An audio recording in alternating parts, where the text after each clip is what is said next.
And to another kind of crisis, a fiscal one. Last week, we talked with congressional scholars Thomas Mann and Norman Ornstein about their book, It's Even Worse Than It Looks.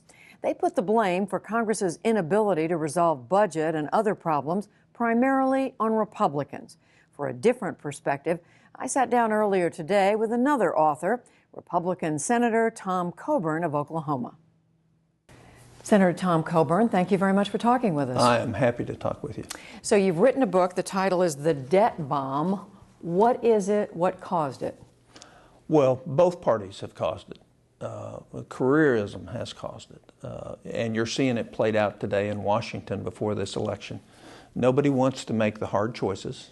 Nobody wants to be totally honest with the American people when, in fact, we can get reelected without doing so. And so what has happened over the years is we've built programs, well-intentioned, compassionate hearts, and haven't put the revenues to pay for them, and haven't done the oversight on the things we've done with good intentions to clean them up and make sure they're not wasteful. So what we've created is a situation where the next generation is really at risk. This generation's at risk. If you have an IRA, for example, and you're planning on retiring 5 or 6 years, with the inflation that's coming, it's not going to be adequate. And so what we've done is we've actually lived the last 30 years in this country off the next 30, and the bills do. So much of this book is about what should be done about it. Tell us in a nutshell what you think should be done about this. As a physician, I see symptoms that manifest from a disease.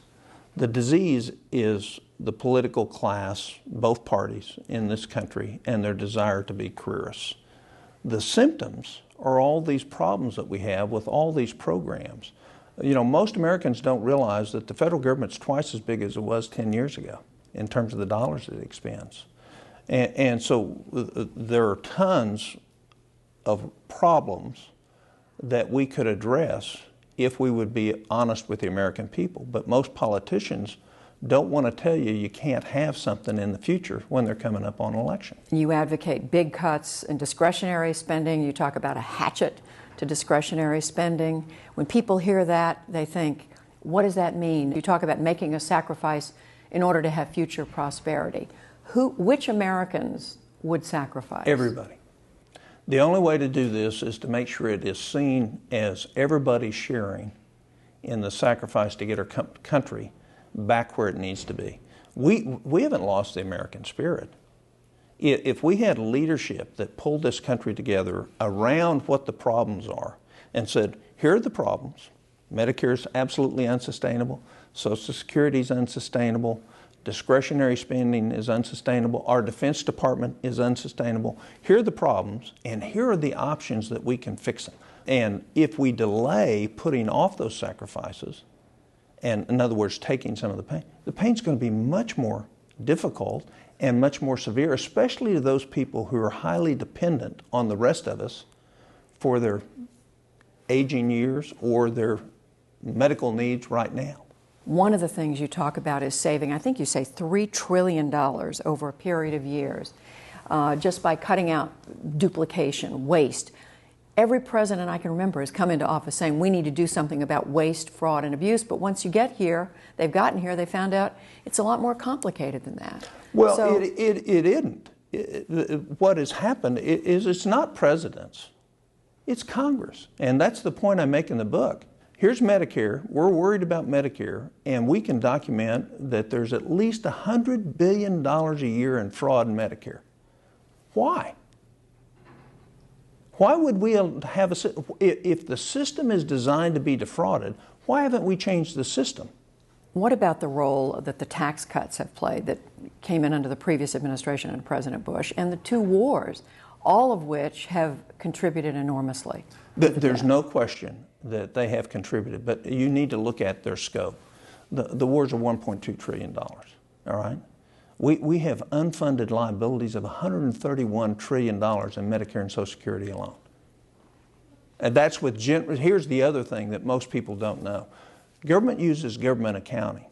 If you use generally accepted accounting principles, our unfunded liabilities right now that your kids, my kids, and our grandkids are going to have to pay for us is $131 trillion. That's $1 million per child born today in this country.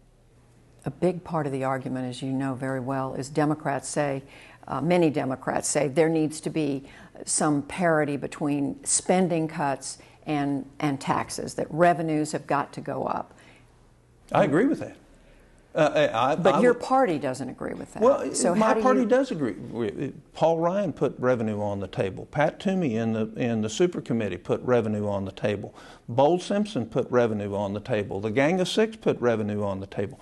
The key is do you create a tax code that will in fact enhance investment, which will grow our economy, rather than use the tax code to take those decision makers who have capital now and make them not players in the economy. You also write, Senator, about what's happened in Europe. You talk about the international welfare state, the collapse of that, the disincentives to work. Now, what we've seen lately in Europe is governments have reacted to that with these so-called austerity programs, and now the voters are saying it's too much, it's too far. Is austerity a sound economic policy? No, you have to have both. You have to incentivize growth, but you also have to have austerity. But my contention in our country is we don't have to have austerity. We just need to have some common sense applied to what we're doing.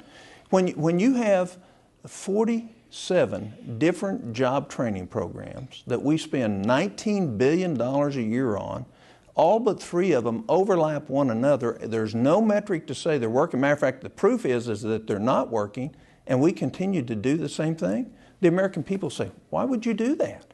Why would you have 47? Why not have 3, put a metric on it and see if it works? We have a job training program that's designed to keep people in the job training business employed, but not to train people for jobs that are available in our economy. So you're not concerned that the austerity moves that we saw in Europe, if they happened here, could create the same kind of backlash? I would tell you that if you actually do the work and know what's going on in our government, that you could easily take $250 billion a year out of our government and transfer that to flattening the codes so that the average middle-income taxpayer, hard-working middle-income taxpayer, actually pays less in taxes, and you will get a boom to our economy. In other words, not spend it here and transfer it to the middle-income taxpayer, and you will get a boom. And we're getting no economic return for it. That's the problem. But you're talking about a culture, a kind of conduct on the part of members of Congress. How do you change that, Senator? You change who's here. To do something about this debt crisis? You change who's here. It's term limits. I'm self-imposed in term limits. I know that this place changes people. And these people are great people here. They're well-intentioned, but they're double-minded. Get reelected. That's what is number one goal. Fix the country becomes number 2 because you can't fix the country unless you're here. And what I wanted to do with this book is expose to the American public what is actually going on here and why we've not addressed the problem and what the consequences are going to be. Senator Tom Coburn, the author of the new book, The Debt Bomb. Thank you very much for talking with us. Thank you. Pleasure to be with you.